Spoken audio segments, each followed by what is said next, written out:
take a look at this chap. What do you think's wrong with him? Bad hairstyle. Well, not only is it bad, it doesn't look very realistic. Well, here's a good tip to remember. Next time you're drawing hair, remember two things: split ends and hairbands.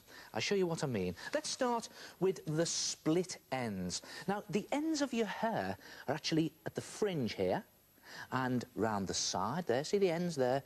And round the back. So when you're drawing the ends, just split them.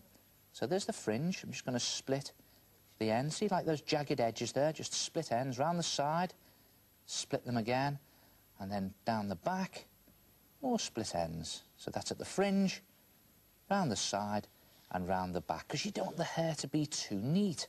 A few more split ends round the front, and already it looks a lot more realistic. And even if the fringe is parted, just give it a few split ends. See that? Split ends there. And then split ends round the side. And again, down the back, like that. Now, I know the old shampoo adverts say you shouldn't have split ends. But believe me, when you're drawing, we like split ends, don't we? And not too neat round the top there. And there it is. And look at that. Already, with split ends, they look a lot more realistic.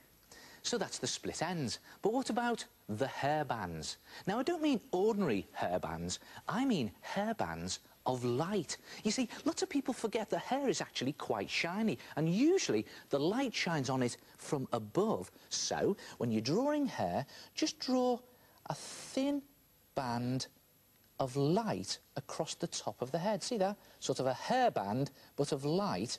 And then when it comes to colouring it in, just colour the hair in and leave that hairband of light. But don't make it too neat, because again, when you're drawing hair, nothing should be too neat. And look at that.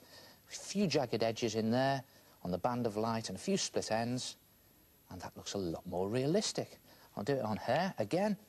A hairband of light across the top, and just make it slightly curved around the top of the head. You don't want it too straight. Just curve it up at the edges. And again, when it comes to colouring it in, don't do it too neatly. You know what I'm like. I never like to do things too neatly on Art Attack. And with split ends and hairbands of light, the hair looks a lot more realistic. And it works for any hairstyle. Just watch this. So don't forget your split ends at the fringe, and around the side, and around the back, and a hairband of light around the top of the head. Colour it in. Don't make it too neat. On the side there, and round the back. And look at this. It works for this neat, short, straight hair. And let's try it for long, curly, wild hair. Split ends at the front, the side, around the back. Really wild, this one. There. Just do the shape of the hair at the top. Oh, that is wild. Look at that. And let's just put that band of light in there. Now, I'm going to break it up a little bit more on this one because of that wild hairstyle. See that? And it goes there. A band of light would be quite broken up with this wild hairstyle. And this is just colouring the rest. Round the back. And there it is. Try it yourself. Make your hairstyles a lot more realistic with split ends and hairbands of light. So, I've got my split ends around the edges and a hairband across the top for more realistic looking hair. I think it works. Don't you?